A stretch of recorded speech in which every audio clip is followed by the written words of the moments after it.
Hello student, या व्हिडिओमध्ये आपण 6th स्टँडर्डचा हिस्ट्री सिविक्स त्याचा 4th लेसन हिस्ट्रीमधला करणार आहोत. तसंच आधीचे 3rd व्हिडिओसुद्धा चॅनलवरती आहे.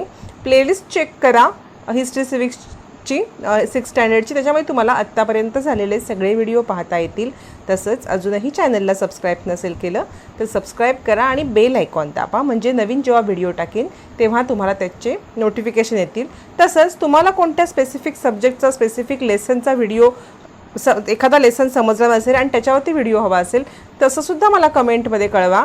मी कोणत्याही विषयाचा तुमचा प्रयत्न करेन व्हिडिओ बनवण्याचा. चला तर मग बघूया वैदिक सिव्हिलायझेशन. 4th लेसन आहे वैदिक सिव्हिलायझेशन. आपण लास्ट लेसनमध्ये हडप्पा सिव्हिलायझेशन बघितलं, हडप्पा संस्कृती. आता आपण वैदिक संस्कृती पाहणार आहोत, वैदिक सिव्हिलायझेशन. याच्यात आपण 5 पॉईंट्स बघणार आहोत. Vedic literature, family system, day to day life, agriculture, animal husbandry, economical and social life, religious ideas and political system. असे 5 पार्टमध्ये हा लेसन तुमचा डिवाइड केलेला आहे. आपण आधी फर्स्ट पॉईंट बघणार आहोत, द वैदिक लिटरेचर. पहा, फर्स्ट पॉईंट आहे वैदिक लिटरेचर म्हणजे वैदिक वाङ्मय.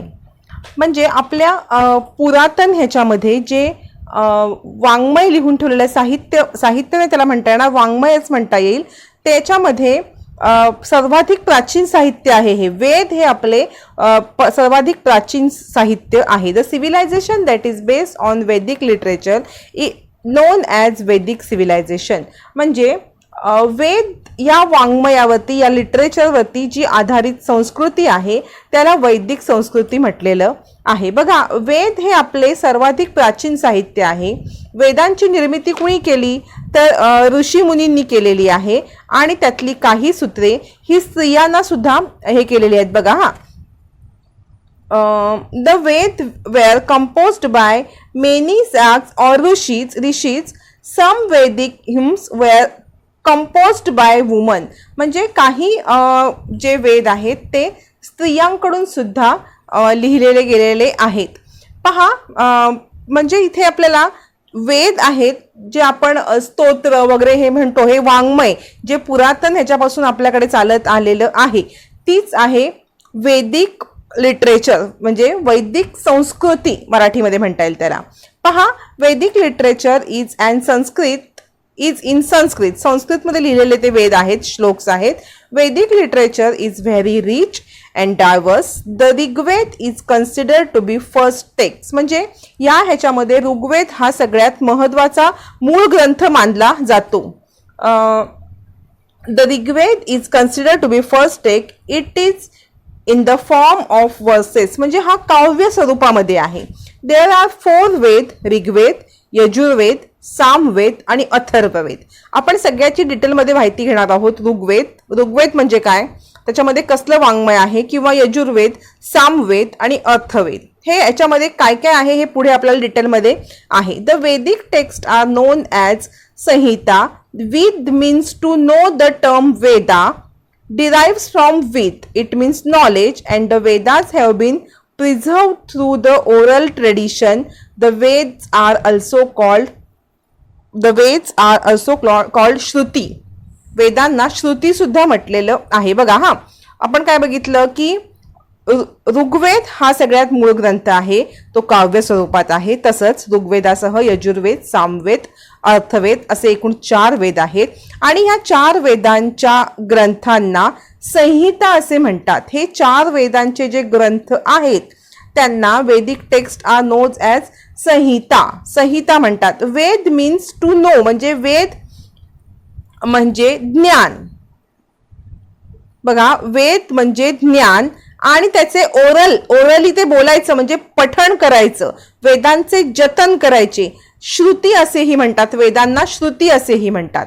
बघा, वेद म्हणजे काय तर ज्ञानाला तोंडाने बोलून ते पाठ करायचे आणि त्यांचं जतन करायचं. एक म्हणजे आता बघा, आपण घरामध्ये शुभम करोती म्हणतो, तर हे आपण कुठून शिकलो, कुठून वाचून शिकलो का? नाही, तर आपले आई, आजी, आजोबा हे जे बोलतात घरामध्ये ते ऐकून त्यांच्या त्यांची जी ओरल त्यांच्या तोंडातून जे बाहेर पडतंय ओरली ते आपण ऐकून ऐकून शिकलो. असे कित्येक स्तोत्र घरामध्ये बघा देवासमोर 7 वाजता जेव्हा दिवा लावला जातो तेव्हा म्हटले जातात. शुभं करोती किंवा अजून काही तुम्हाला अथर्व शीर्ष वगैरे शिकवलेलं असेल, शिकवलं लागत नाही, घरात जे मोठी माणसं बोलतात तेच आपण पुढे पुढे त्यांचं ऐकून आपण सुद्धा ते बोलायला लागतो. जसं की गणपतीची आरती आता आपल्याला कोणी हे शिकवले का? नाही. तर आपण गणपती आले की सगळे लोक जे बोलतात ते कानाने ऐकतो, ओरली म्हणजे ते ओरली असते ती, आणि ऐकून ऐकून ऐकून काहीतरी आपल्यातलं पाठ होतं. अशा प्रकारे त्या वेदांचं जतन केलेलं आहे. आणि ह्या 4 वेद जे आहेत ऋग्वेद, यजुर्वेद, सामवेद, अर्थवेद यांचं एकूण ग्रंथांना संहिता असे म्हणतात. फर्स्ट पण बघूया ऋग्वेद संहिता. ऋग्वेद संहिता. Each verse of a Veda is known as Richa. So the Veda consists of Richa is called Rigved. Richa means verse composed to praise a deity. When a number of Richas are put together to praise popular deity, the poetic composition is called Sukta. Sukta. The Rigveda consists of many sukts composed to praise different deities. म्हणजे बघा वेगवेगळ्या देवांना खुश करण्यासाठी बघा ऋचांनी बनवलेला वेद म्हणजे ऋग्वेद. ऋचा म्हणजे स्तुती करण्यासाठी रचलेलं पद्य. ऋचा म्हणजे काय की एखाद्याची स्तुती करायची, प्रेज करायची, त्याला गुणगान गायचे त्याचे, आणि ह्यासाठी जे पद्य तयार केलेलं आहे त्याला म्हणायचं ऋग्वेद. अनेक ऋचा एकत्र गुंफून देवाची जेव्हा म्हणजे देती जे आपले दैवत आहेत त्यांची पूजा केली जाते त्या काव्याला सुक्त असे म्हणतात. सुक्त. आणि ऋग्वेद संहितेत विविध देवतांची स्तुती करणारी सुक्ते आहेत. बघा ऋग्वेद म्हणजे काय, मग थोडक्यामध्ये तुम्हाला समजलं की देवतांची स्तुती करणारे म्हणजे बघा एखाद्या आपण आरती वगैरे म्हणतो बघा, त्याच्यामध्ये ज्याच्याविषयी आरती म्हणतो एखाद्या देवीची, तर ती देवी कशी सगळ्यांना हे करून घेते किंवा शक्तीची कशी ती दैवत आहे किंवा हे आपण असे स्तुती करतो, तिची स्तुती त्याच्यामध्ये असते. जे स्तुतीपर असे श्लोक किंवा स्तुतीपर असे जे वेद आहेत त्याला म्हणायचं ऋग्वेद. समजतंय का? ऋग्वेद. नंतर आहे यजुर्वेद. सेकंड आहे यजुर्वेद संहिता. द यजुर्वेद कन्सिस्ट मंत्राज अटन ड्युरिंग यज्ञ. म्हणजे पुढे बघूया. Yajurveda provide guidance about how and when different mantras must be chanted during yajna rights.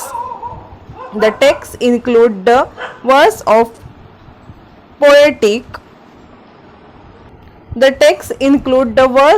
poetic incantation and their explanation in pro.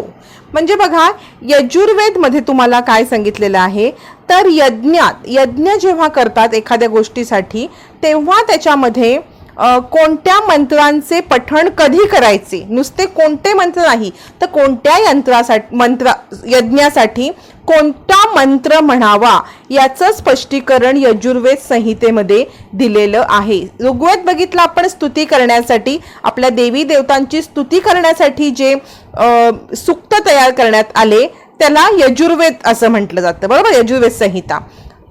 Rigveda संहिता म्हटलं जातं.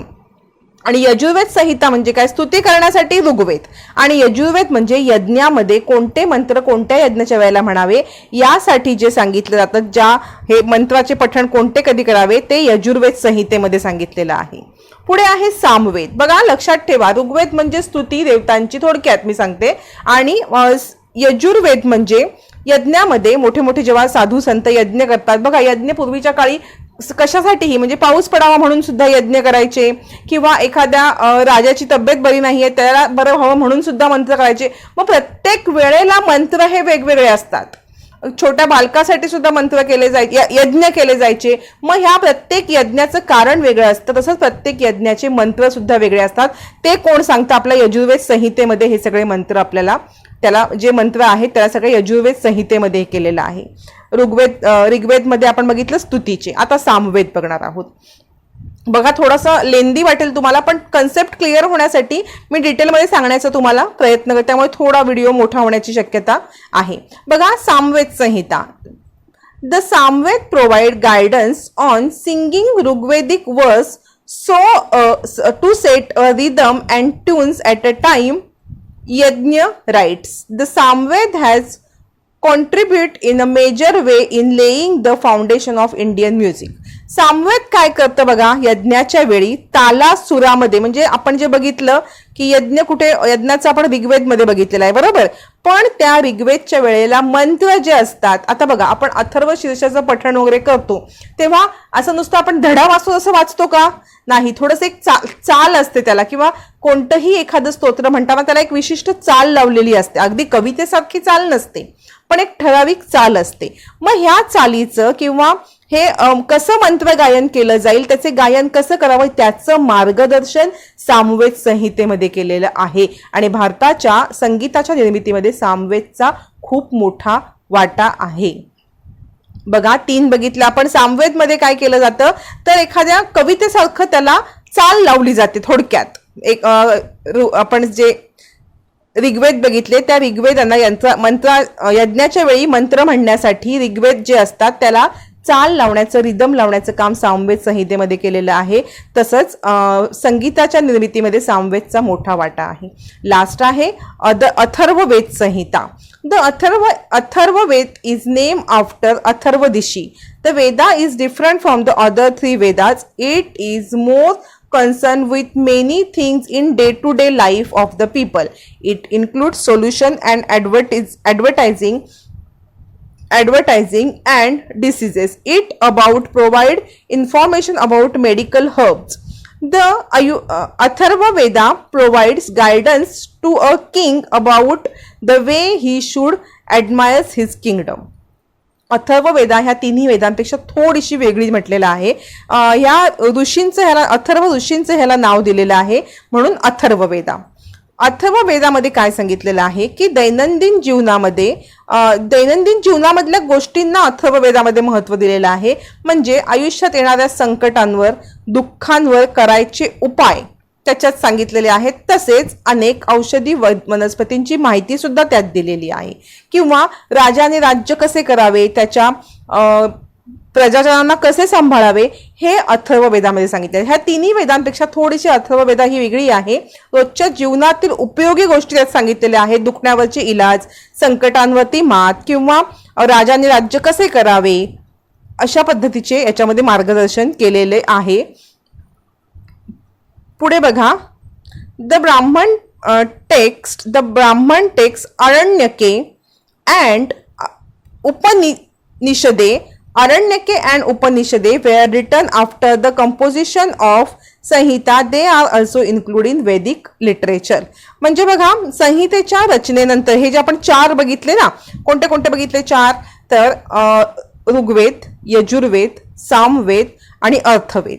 याच्यामध्ये बघा याच्या रचनेनंतर ब्राह्मण ग्रंथ आणि अरण्यके अशी ही 2 उपनिदेशिके रचना झाली. त्याचा समावेश नंतर उशिरा झाला वेद वाङ्मयामध्ये. त्याच्या सुद्धा आपल्याला याच्यामध्ये बघायचं आहे. पहिला आहे Brahmana text. They were composed to provide guidance on using Vedic mantras in yajna rituals. In each Veda has independent text call Brahmanas. म्हणजे यज्ञविधीमध्ये वेदाचा वापर कसा करावा हे सांगणारा ग्रंथ म्हणजे ब्राह्मण ग्रंथ म्हणतात. प्रत्येक वेदाचे स्वतंत्र ब्राह्मण ग्रंथ आहेत. म्हणजे बघा आपण काय बघितलं की यज्ञामध्ये कोणकोणते मंत्र म्हणायचे हे आपण यजुर्वेदामध्ये बघितलं, पण यज्ञविधीमध्ये वेदाचा वापर कसा करायचा, कोणते वापरायचे हे आपण बघितलं, पण कसा वापर करायचा हे ब्राह्मण ग्रंथामध्ये सांगितलेलं आहे. आणि प्रत्येक वेदाचे स्वतंत्र ब्राह्मण ग्रंथ आहेत. म्हणजे ऋग्वेदाचे स्वतंत्र ब्राह्मण ग्रंथ, यजुर्वेदाचे, सामवेद आणि अथर्ववेद. नंतर अरण्यके बघा, Aranyakas consist of a reflection or thought express after meditating with deep concentration in forest and wilderness. म्हणजे बघा अरण्यात जाऊन एकचित्ताने केलेले चिंतन म्हणजे अरण्यके. ग्रंथामध्ये मांडलेले विधी, यज्ञविधी पार पाडत असताना कोणतीही चूक होऊ नये याची खबरदारी याच्यात घेतली जाते. म्हणजे अरण्यात जाऊन हे ग्रंथ, अरण्यात जाऊन मेडिटेशन म्हणजे बघा शांतपणे आपलं चिंतन करणे, त्याला अरण्यके असे म्हणतात. बरोबर. आपण ब्राह्मण टेक्स्ट बघितलं, आता इथे अरण्यके बघितलं आणि खाली तुम्हाला दिलंय उपनिषदे. उपनिषदे पहा, उपनिषद म्हणजे काय? The term Upanishad indicates knowledge acquired by sitting at feet of teacher. म्हणजे गुरुच्या पायाशी बसून चर्चा करायची. बघा, गुरु इथे शिकवत नाही तर गुरुजवळ बसायचं, पण ज्ञान, जन्म, मृत्यू या घटनांबद्दल प्रश्न जे मनात येतात त्याच्यावरती सहजासहजी जी उत्तर मिळत नाहीत, जे कठीण प्रश्न वाटतात त्याच्यावर सिरियस डिस्कशन केलं जातं. बघा, human being have always wondered about event like life and death. It is not easy to find answer to them.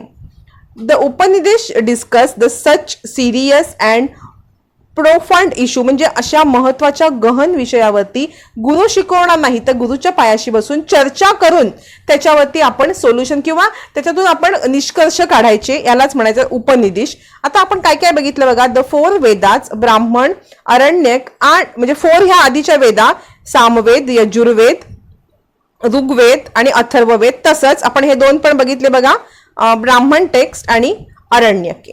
ह्या सगळ्यांचं were composed over a period of 1500 years. During this long period, the Vedic civilization underwent many change. The Vedic literature is an important source of source of the study of those change and of the day-to-day life in the Vedic period. म्हणजे बघा, जे 4 वेद सांगितलेत आणि अरण्यके आणि उपनिषद, ब्राह्मण ग्रंथ, अरण्यके आणि उपनिषदे आपण बघितलं ना, उपनिषदे, अरण्यके आणि ब्राह्मण टेक्स्ट आणि आधीचे 4 वेद.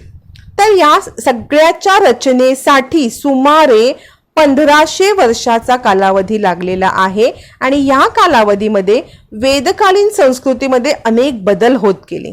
त्या बदलांना आणि वेदकालीन लोकजीवनाचा अभ्यास करणारं वैदिक वाङ्मय हे महत्वाचं साधन आहे.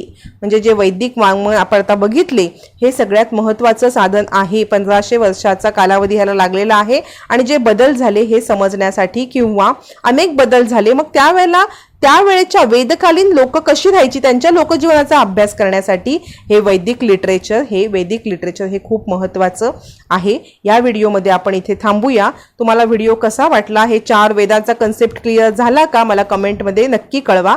तसेच अजूनही चॅनलला सबस्क्राईब केलं नसेल तर सबस्क्राईब करा, बेल आयकॉन दाबा आणि व्हिडिओ लाईक करा आणि हिस्ट्री शिकवलेलं कसं वाटलं मला नक्की कमेंटमध्ये कळवा.